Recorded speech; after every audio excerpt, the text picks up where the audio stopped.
Hey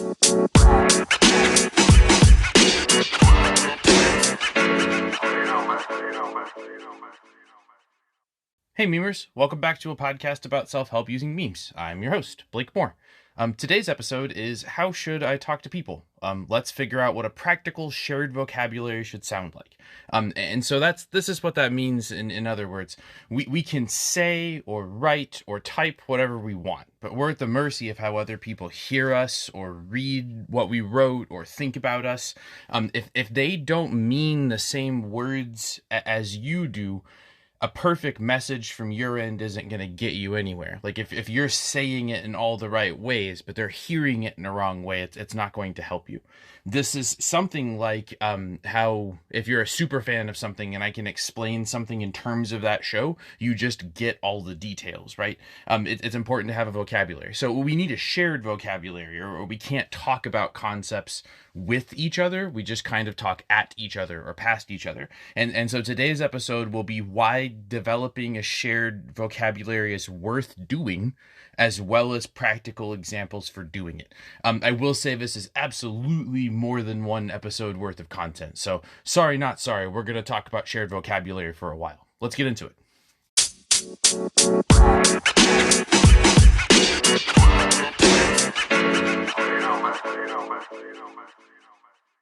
So, like most things, this subject is easier to understand with humor. And so social media platform-wise, I see Reddit and I see Twitter. Those are typically the platforms that I engage in. And I saw a funny story about this exact topic scroll through Twitter sometime in the last week. You need to know two celebrities for this to work specifically, but even if you don't know who I'm talking about, this is going to be pretty easy. Meryl Streep, right? The very famous actress, and Jonah Hill, the very famous actor. And I'm sorry if that's like inappropriate. I think actor might be the preferred term for both genders of people who act now. Anyway, please call that out in the subreddit if I'm getting that wrong. Anyway, Meryl Streep, a very famous actor. Jonah Hill wanted to praise her. He thought she was great and appreciated her work and her art. And so he called her the GOAT. And so for those of you who don't know what that means, it's an acronym. It means the greatest of all time. GOAT, GOAT, period, right? Meryl Streep had no idea what that meant. And so she just thought Jonah Hill was calling her a goat. And I say that because I think it's funny. That acronym has been around for a while. I've heard people call Tom Brady that, and I don't watch football, right? Like goat has been around for a little bit. But even with phrases that have been around for a long time, you can take something well-meaning, like Jonah Hill's compliment to Meryl Streep, right? He thought she was a great actor. You can take that compliment and still not come across right. She was mad at Jonah Hill for calling her a farm animal when in all regard he was trying to be nice. And so I say that as a humorous example, but it really is an example. If you and the person you are talking to don't have the same words for things, you're not going to get to the same place. And this is generic because it's broad across a lot of memes. And some of these may be separate podcasts later, like episode-wise. But this meme applies to work, right? If you work at a company and different parts of your company mean different things by key terms like sales, that's going to be a really important thing to sort out to make sure that you make money, right? Or people get frustrated because what does on time mean, right? Like those are the sorts of conversations where this matters in for work. A shared vocabulary is very important for parenting, because in at least my parenting situation, I'm fortunate enough that my wife and I are both able to do that for our kids. But we have to have a shared vocabulary about what things like bedtime means or what dinner means, right? There's an expectation around that where we sit around the table, and if any of us were on our phone, that shouldn't be something we were doing right then. We say dinner, but that also comes with a whole separate set of rules, right? You use agreed upon shared vocabulary as shorthand to get through in social situations. And I can give you an example. I've talked before about my experience in the food service industry. When a ticket comes through, it's just going to say 3 or 4 words, right? Like steak medium rare. It doesn't even say sides. But everybody that in the kitchen knows when that comes through, it gets this, and that's how you set it up. You all have the same shared vocabulary, but you had to stop and learn it at some point. And then that's where I'm going with this. Unless we take time to stop and learn and make sure we're on the same page, We just don't get anywhere, even if you're Jonah Hill trying to compliment Meryl Streep. The second piece of advice I have with regard to shared vocabulary is to try not to get mad when people tell you stuff you already know. And this, as you might be aware, applies in a lot of different areas of your life. But when I thought this thought first, I was at work because someone had just told me the same thing for like the fourth or fifth time. And this isn't my current job. This is like an amalgamation of any job. You can picture this. It's not hard, right? Like, you get told stuff that more than once. That's the meme the beginning of Office Space, like the Mike Judge classic, is based on, right? Is just one person being told the same thing by four different bosses. You have to have a vocabulary calibration for work, right? And so when people are telling you the same thing, it might be annoying that you've heard it for the third or fourth time, but try to take a deep breath and think what happens if they don't point that out and you didn't know it, right? If you hadn't already known that, there would have been consequences. The other way I like to think of this is that it's a vocabulary calibration, right? Like, even if you already both knew, just make sure. Just make sure everybody's on the same page, right? And so that's why you shouldn't get mad when people tell you what you know, right? And the reason that matters, and it seems dumb, but like, think back to our framework example when we talked about the warehouse full of like the Venn spheres. I'm still interested to see if anybody's found a better name for those than that, but the Venn spheres that kind of like represent every idea that you could possibly have, right? Shared vocabulary is how we know the color and the size and the shape, right? Like, you know what mine look like because I told you, right? But if you mean a different thing by video games than I do, we can't really talk about video games. So try not to get mad when people tell you stuff you already know. Think of it as a vocabulary calibration exercise, and it just gets easier to stomach hearing the same thing for the third or fourth time because they're well-meaning. They're trying to tell you, right? Don't be mean. So the next thing I want to cover is kind of the impact to all of this, right? Like, Blake, this is like a fun thing to talk about, but your thoughts on language are neat. I signed up for a podcast about like memes, right? What are we talking about here? Well, so the point of this, and I would be very interested if anybody out there in Memerland, or like people listening or commenting, know more about this than me. But my take on this is that words have to, at some point, matter. And the way that I test how I want to do things is to take them to the logical extreme, right? If you make a rule that says I have to be home by 7:01, I'm going to try to think of examples of things that might happen at 7:02 that you might not want me there for, right? Like, I'm going to try to think of exceptions to your rule. There has to be a logical endpoint to where the rule stops. And so I'm saying all that to say, with regard to language, at some point, language has to mean something. And I can give you a good example of that. If you're walking down the street, like after this podcast, I will probably go take a walk just because it's good to exercise, even if it's just walking, even if it's only for a few minutes a day. So being the change I want to see in the world, I'm going to go walk. If I am on the sidewalk outside my house and somebody walks up to me and says, I'm going to stab you in the stomach with a knife, right? I haven't done anything to them. It's just a random person. My first reaction would just be to laugh, because so far no one in my life has actually walked up and threatened to stab me in the stomach with a knife, right? But the second time that person starts to say it, or the third time, right, or they start walking towards you, my question here, thought exercise wise, is when do you call the cops, right? Because at some point, if that person is telling you that they're going to stab you in the stomach with a knife, and they're walking towards you with a stomach, or walking towards you with a knife, not a stomach. I'm going to leave that in just because it's funny. And they're walking towards you with a knife. At some point, you have to be able to call the cops or whoever, whatever dispute resolution in your metaphor is, right? Like, however you solve problems.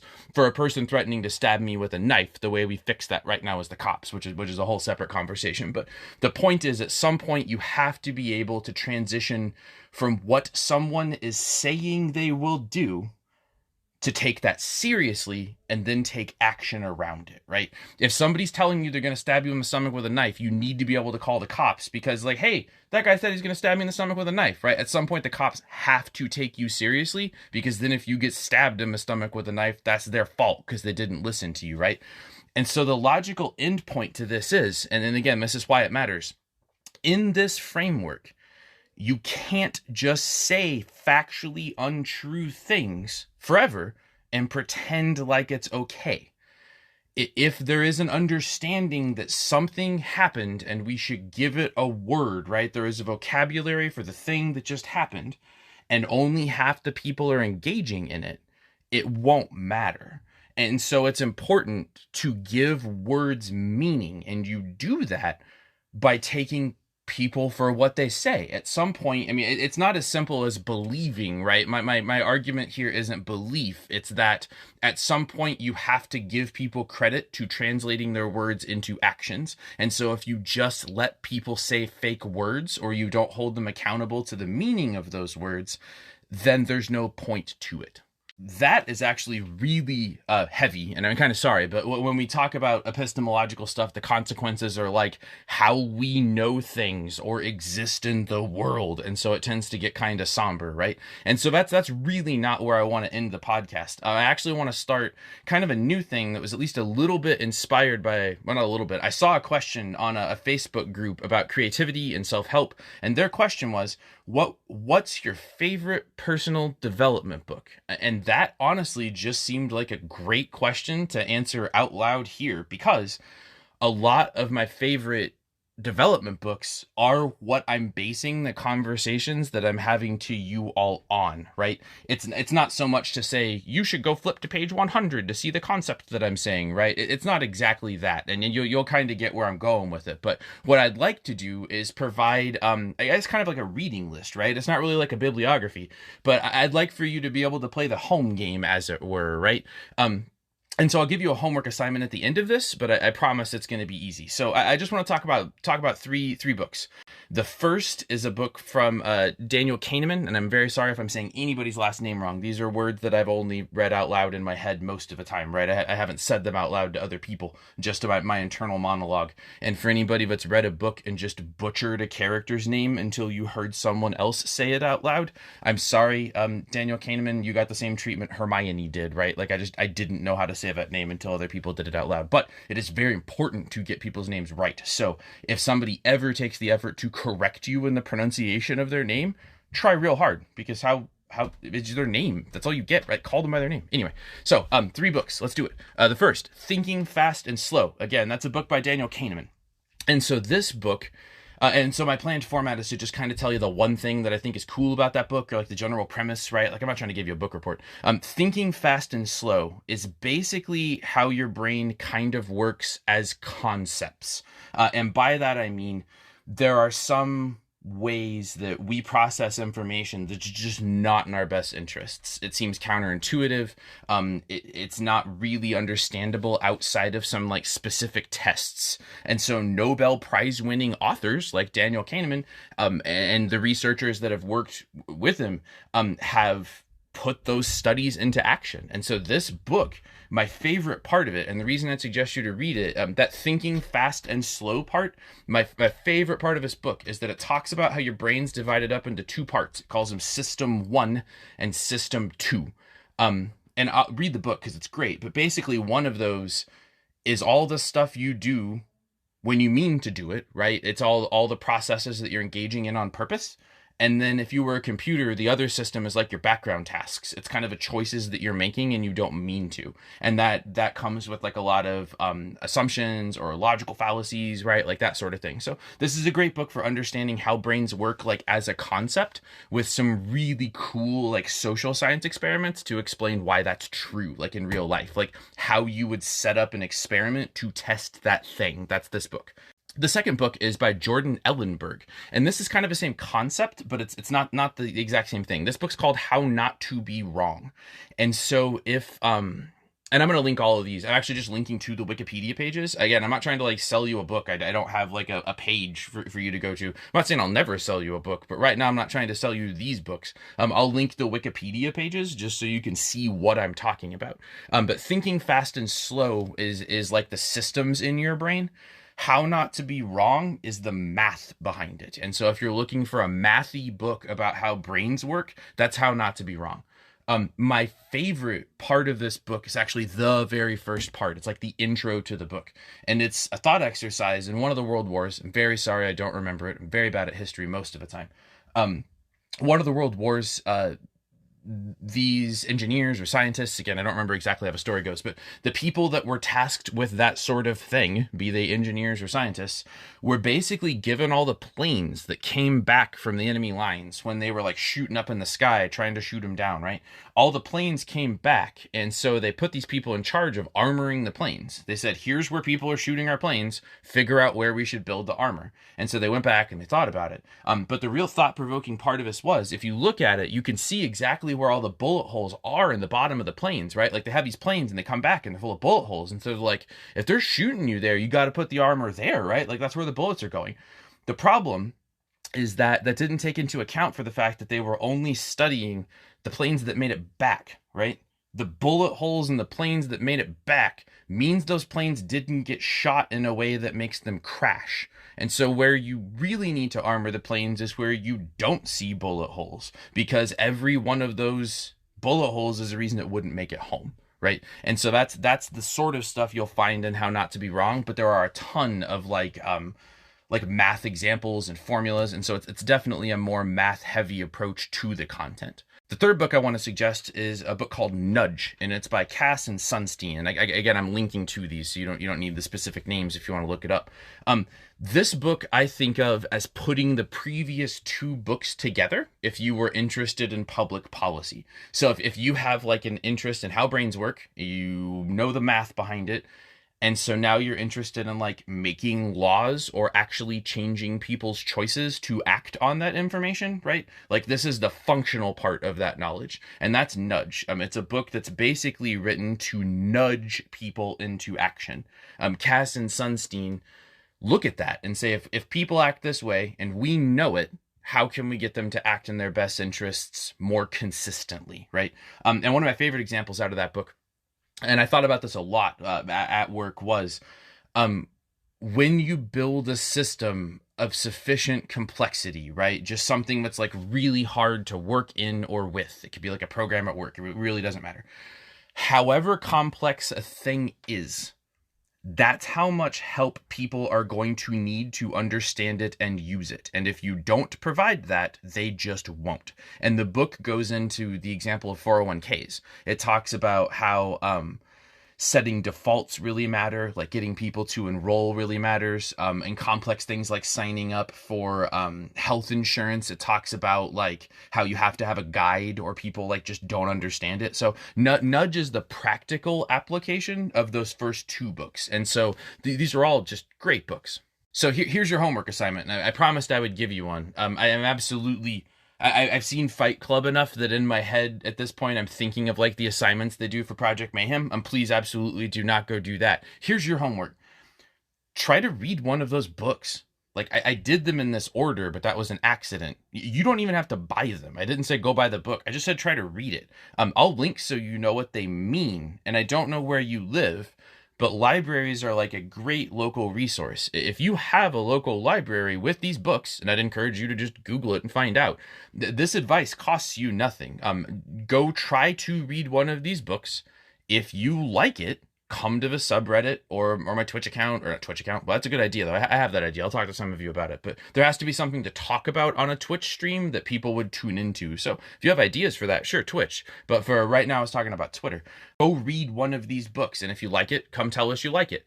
If you don't like it, come tell us why you don't like it. If you read it and you go, Blake's totally wrong, he forgot about this part, come tell us, right? That's the point of this. If we're building an epistemological framework, right, where we decide together what's good or bad or the right way to act, which is the conversation I'm interested in having, we got to have a space to have that discussion. So go try to read one of these. If you like it, tell us why you liked it. If you don't like it, tell us why you didn't like it. But that's your homework for free. Try to read. We reached the end of the episode on shared vocabulary. You can kind of see the door I'm knocking on here, I hope, right? This is a lot of content, but it is crazy important.